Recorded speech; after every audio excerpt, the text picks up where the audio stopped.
코로나19 중앙재난안전대책본부 1차장 박능우 보건복지부 장관입니다.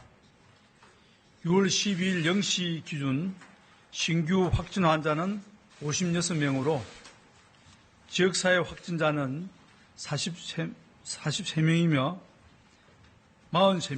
이 중 42명이 수도권에서 발생했습니다. 지금까지 발생한 확진 환자는 총 12,003명이며 현재 1,057명의 환자들이 치료를 받고 있습니다. 현재까지 총 사망자는 277명이며 어제 안타깝게도 한 분이 사망하셨습니다. 고인의 명복을 빌며 유가족분들께 깊은 위로의 말씀을 드립니다. 정부는 오늘 정세균 국무총리 주재로 중대본 회의를 개최하여 수도권 방역조치 강화 방안을 집중 논의하였습니다. 수도권의 감염 위험도는 계속 증가하고 있습니다. 종교 소모임, 방문 판매업체, 탁구장 등에서 시작된 집단 감염이 연쇄적으로 이어지며 지역사회로 확산되는 양상입니다. 지난 주말 6월 6일까지 2주간의 하루 평균 환자는 39.6명이 발생하였으며 이번 주에도 40~50명의 환자가 계속 발생하고 있습니다.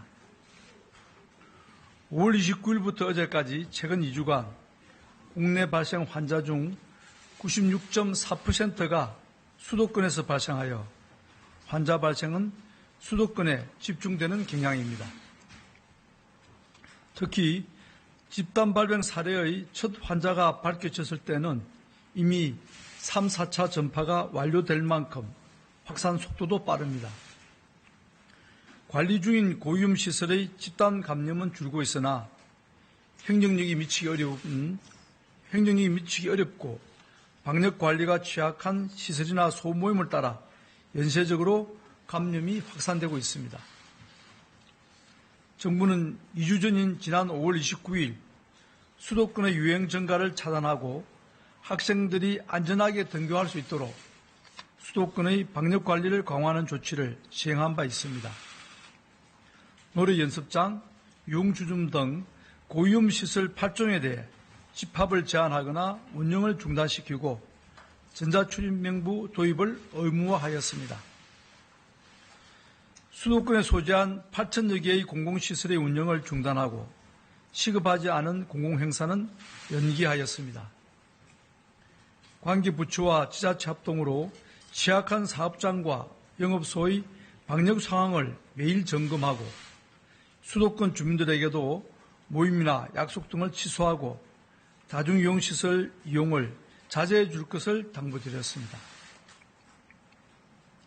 이러한 생활 방역 노력과 방역당국의 추적으로 대규모 확산으로 진행되는 것은 막고 있으나 추적 속도가 확산 추이를 충분히 따라잡지 못해 환자 발생은 점진적으로 늘어나는 추세입니다. 자칫 대규모 밀폐시설의 밀집된 군중에서 전파되는 경우 급격한 유행 확산도 우려되는 상황입니다. 지난 2주간 우리 아이들의 등교 수업을 재개하고 학교의 집단 감염은 차단하는 성과를 달성했으나 여기에서 상황이 더 악화된다면 등교 수업도 다시 차질을 빚을 가능성도 있습니다. 이에 따라 정부는 오늘 중대본 회의에서 수도권 지자체들과 협의하여 수도권에 대한 현재의 강화된 방역관리 체계를 연장하고 추가적인 방역 강화 노력을 기울이기로 하였습니다. 다시 사회적 거리로 돌아갈 경우 빚어질 수 있는 학업과 생업의 피해를 최소화하면서 수도권에 집중된 연쇄 감염의 고리를 차단하기 위한 목적입니다. 이번 연장 조치는 종료 기한을 정하지 않고 수도권의 환자 발생 추이가 한 자릿수로 줄어들 때까지 계속 유지하게 됩니다. 정부와 지자체는 고위험 시설 집합 제한, 공공시설 운영 중단 등의 기존의 조치를 연장하는 한편 집단 감염의 확산 속도를 줄이고 방역당국의 추적 속도를 높이는 추가적인 방역 조치를 시행하고자 합니다. 우선 집단 감염의 확산 속도를 늦추기 위해 방역 수칙이 잘 준수되지 않는 취약한 위험시설에 대한 관리를 선제적으로 강화하겠습니다. 방역 수칙을 강제 적용하는 고위험시설을 기존의 8개 시설에서 추가적으로 확대하여 관리를 강화하고 현장의 의견을 들어 사각지대에 놓인 취약시설을 집중 점검하겠습니다. 관계 부처, 지자체 합동으로 취약시설의 방역수칙 준수 여부를 집중 단속하고 중대한 위반 사항에 대해서는 무관용으로 엄정하게 대응할 것입니다. 여름철에 보다 적합한 비말 차단 마스크의 공급을 확대하고 다중이용시설에서의 마스크 착용이 일상화되도록 홍보와 계도, 행정 조치를 강화하겠습니다. 방역당국의 추적 속도를 배가할 수 있는 조치도 함께 시행할 것입니다. 신속한 역학조사와 조기 격리가 가능할 수 있도록 수도권 역학조사관을 확대 배치하고 경찰청의 신속대응팀과 상시적으로 협력하게 됩니다. 고위험시설의 전자출입 명부를 차질 없이 도입하고 수도권의 학원과 PC방도 설치를 의무화하겠습니다. 이외에 다른 시설에서도 적극적으로 권장하여 이용자 파악이 신속하게 이루어지도록 하겠습니다. 고시원, 쪽방촌, 한바식당 등 제도권 밖 시설에 대해 선제적으로 선별검사를 실시하여 발생 가능한 집단 감염을 조기에 찾아내겠습니다.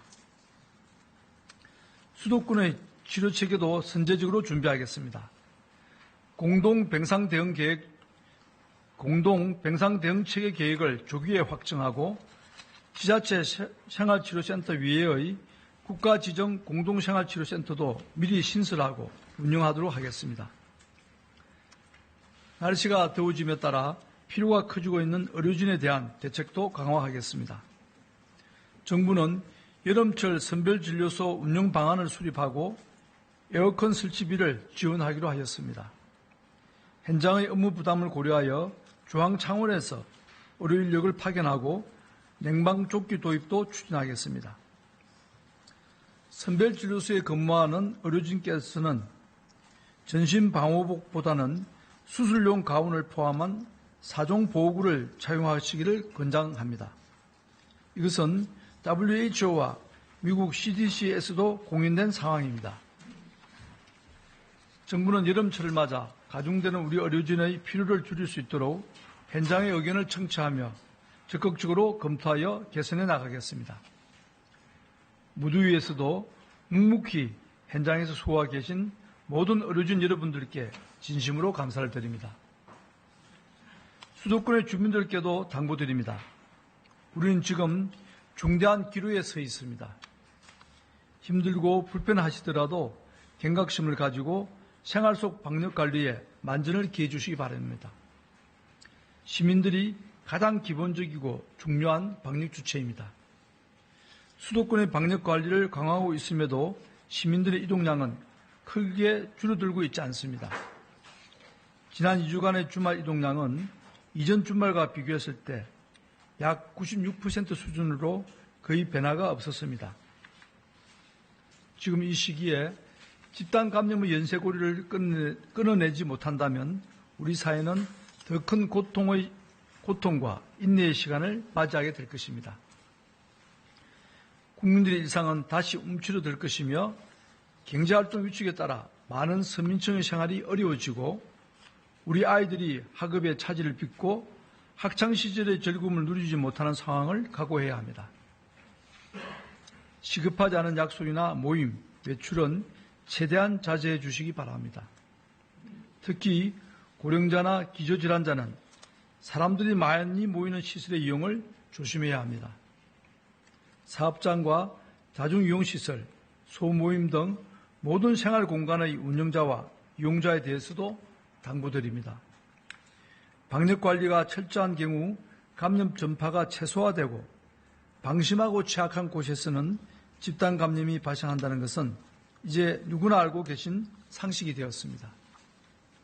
언제 어디서건 코로나19가 전파될 수 있다는 생각을 가지고 사업장, 다중이용시설, 소모임 등 모든 곳의 방역 관리를 철저히 실행해 주시기 바랍니다. 정부는 지자체와 함께 범정부적인 모든 역량을 동원하여 수도권의 상황을 개선하기 위해 노력하겠습니다. 위험시설 점검과 방역을 철저히 하고 광범위한 진단검사와 신속한 역학조사에 총력을 다하겠습니다. 치료체계 준비와 함께 헌신하는 의료진에 대한 지원과 보상도 아끼지 않겠습니다. 국민 여러분들께서도 정부와 함께 힘을 합쳐주시기 바랍니다.